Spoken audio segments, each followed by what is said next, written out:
Hello, welcome, and thank you for being here. My name is Dayal Gurunga, and this is From a Place of Self. Thank you so much for being here, taking this journey with me. This is your regular check-in. Check-in with yourself, capital S.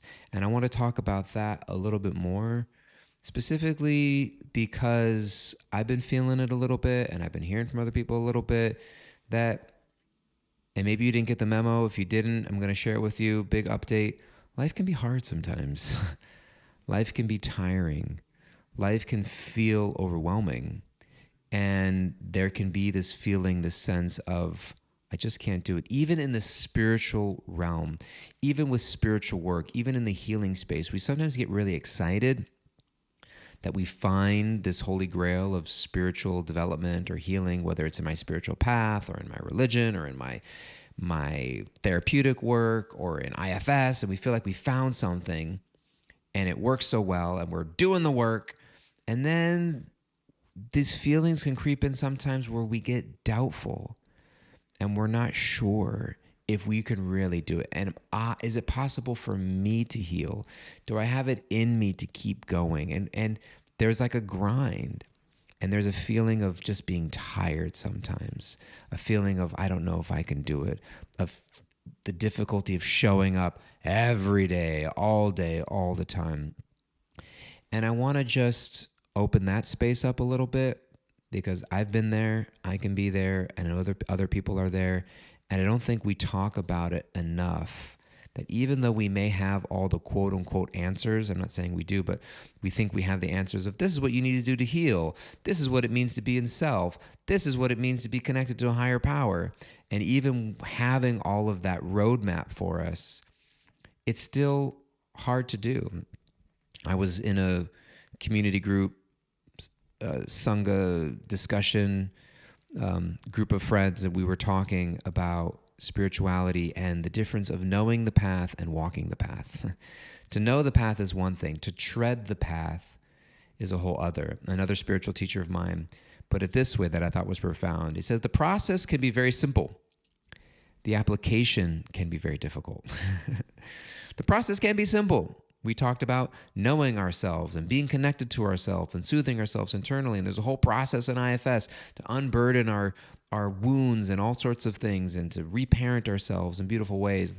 In one sense, the process is simple, but the application can be difficult. And life doesn't always make it easy. And that's why it's so important for us to not feel that I just have to grind it out in my healing journey. I just gotta, and I think there's a lot of messaging out there that can be detrimental. I understand the purpose behind it. I understand the reason why it's there and the benefit of it. But some of this sort of relentless, no days off, show up, wake up even though you're tired, and just make it happen can sometimes be detrimental because it puts us in a space where we can think, well, I just don't have it in me. If I'm not able to jack it up 110%, I'm a lost cause. Because we don't always have that juice in the tank. And what do I do in those situations? And I think that this self-made understanding of ourselves and pull yourselves up by the bootstraps and the disciplined, overly disciplined approach disconnects us from the idea that we are spiritual beings in relationship with a higher power that is ultimately guiding the process for us, and that is our source of strength. I know that can sound a little overtly religious or woohoo spiritual for some people, but I think the people that have got it right the most are those in 12-step programs, where first and foremost, before you even recognize the need of a higher power or the idea of spirituality or God as you understand God, there's just the idea of recognizing I can't do it on my own. Recognize that we are powerless over the effects of fill in the blank. And while many people suffer from a socially recognized addiction in the form of a substance, alcohol, cocaine, weed, maybe it's shopping, gambling, sex, porn, whatever it might be, there are tangible and socially identifiable addictions that we can notice, right? That we can say, my life has become unmanageable in the face of this thing. But life can be unmanageable even without those tangible addictions in place. And we recognize my life is unmanageable in the face of my depression. My life is unmanageable in the face of un, this unrelenting sense of unworthiness inside of me. This desperate search for a connection outside myself that nothing is able to really quench. This constant questioning of myself and this feeling of uncomfortability even in my own skin, right? And so this first and foremost recognizing that something's not working. One of my favorite movie scenes of all time, and I've quoted it many times, is from The Matrix, which I'm in that age now where I think The Matrix came out a few years ago, and I recognize, oh, that's an old movie. I remember a couple years ago, The Grinch came out, the animated version of The Grinch Who Stole Christmas. And I was thinking to myself when it came out, it was like 2 years ago, and I was thinking, didn't they just come out with a Grinch movie? You know, the one with Jim Carrey? And I was thinking, turned to my wife and said, that was 20 years ago. Oh my God. So I'm at that space in my life. So forgive me if I make a reference that is out of context. But I do think one of the greatest movies ever made was The Matrix, the first one. Number 2, 3, and 4 struggled in their own way, had their value. But the first one was in a league all of its own. And the idea of Neo recognizing something is missing in his life, something's not right, and this kind of awareness of this matrix. And he has this choice of pursuing truth in a way that might be scary or cost him everything that he was comfortable with and had previously, or just forgetting it all and just letting life be. And at a certain point, it gets to be too much. He's frustrated. He's scared. He's unsure. He says, I want out. I don't want to do this anymore. I just want to go back to my life. And they say, sure, the people that he's with. If you haven't seen the movie, much of this may not make sense, but bear with me. If you've seen the movie, it all makes sense. He says, okay, you don't have to do this path. You don't have to uncover the matrix. You don't have to find out the real you and the reality of what's going on in the world, in your life. You can go back to the way things were. And it's this really overly dramatic scene where they open up a car door, they're under a bridge, it's raining, and they say, but you've been down that road before. And you know exactly where it leads. And he looks down this road, and it's this dark alley, and it's the path back home to where he was before in his life, discomfort and dissatisfaction. And he looks back at them, he closes the door, and he's like, you can see the inner dialogue that isn't spoken is, I don't exactly know where this was going, but I do know that what I've been doing before isn't working.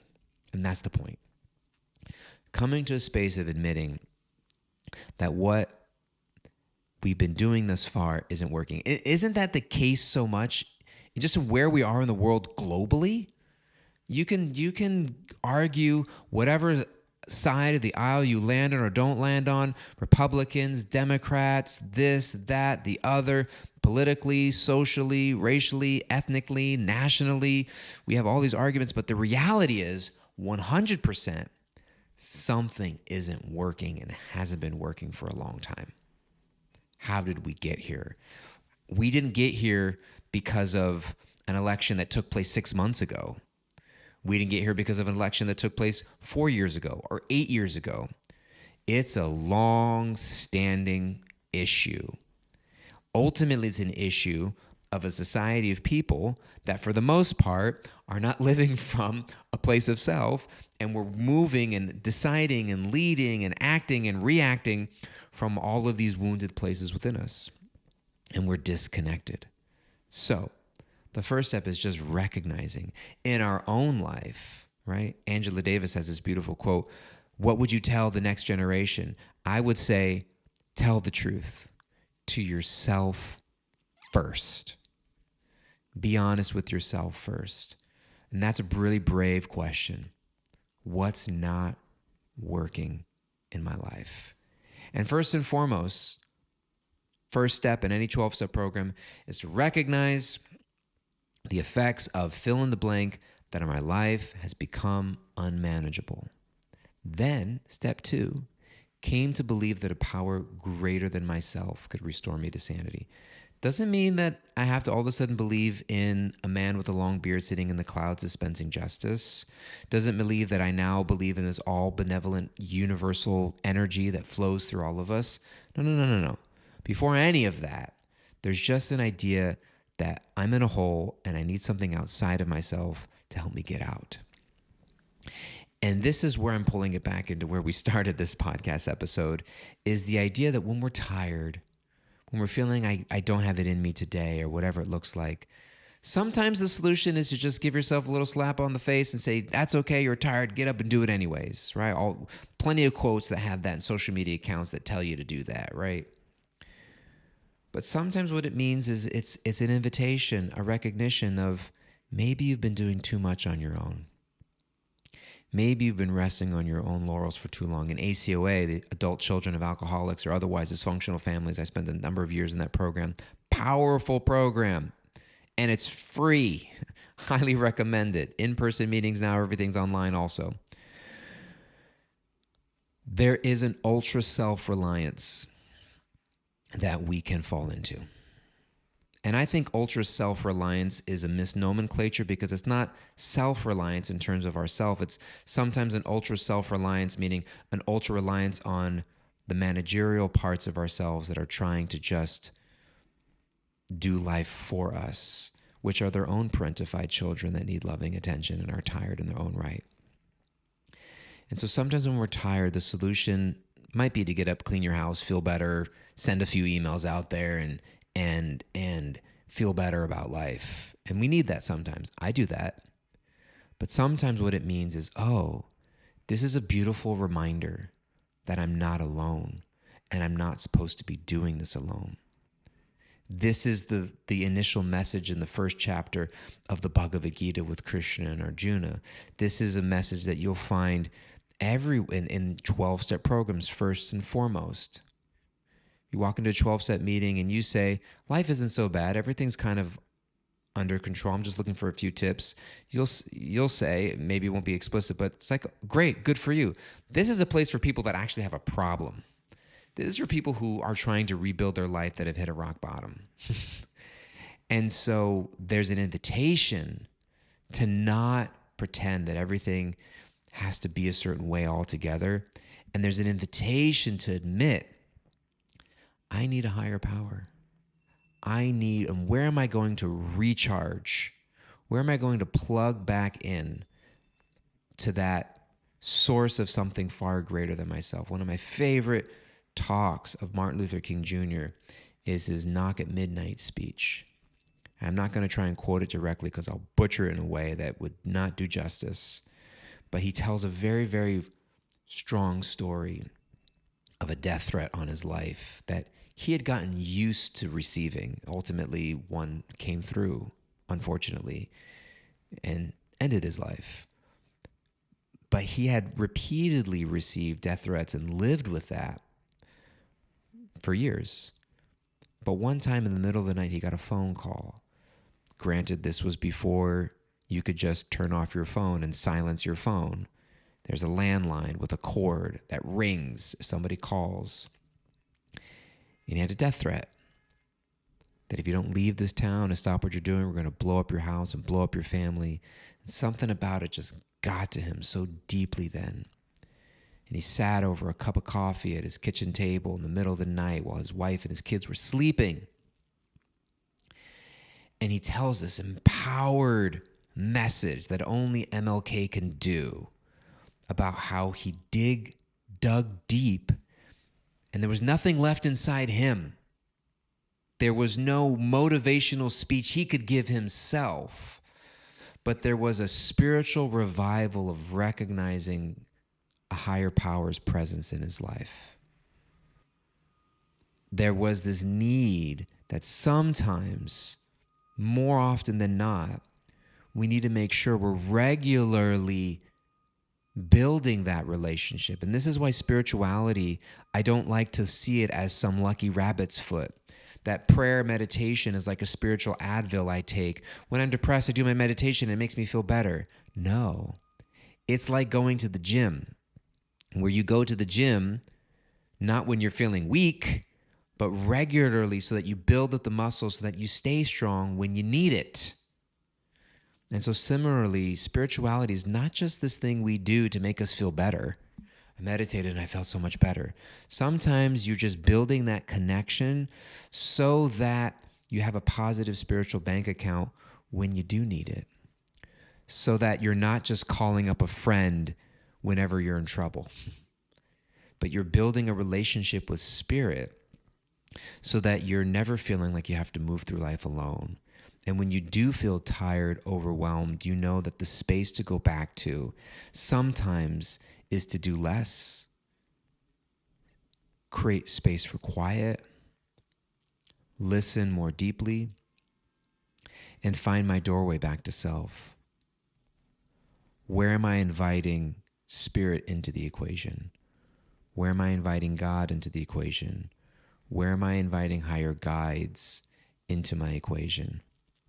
And when we do that, that process is way more vast and operates on a different frequency and timeline than we're used to. We're used to instant relief and gratification. I want to know how many minutes are going to take before this Advil kicks in and my headache goes away. I want to know how quickly I'm going to fall asleep with this pill. I want to know how quickly I'm going to feel better once I do this thing, take this pill, whatever it might be. But in the spiritual realm, when we invite these spaces in, first and foremost, it's going to require us to let go of that rushedness, because that might be what's actually getting in the way of us feeling rejuvenated and revitalized in the first place. Because that's what it means to let go of the control and feeling that I'm on my own, doing it on my own.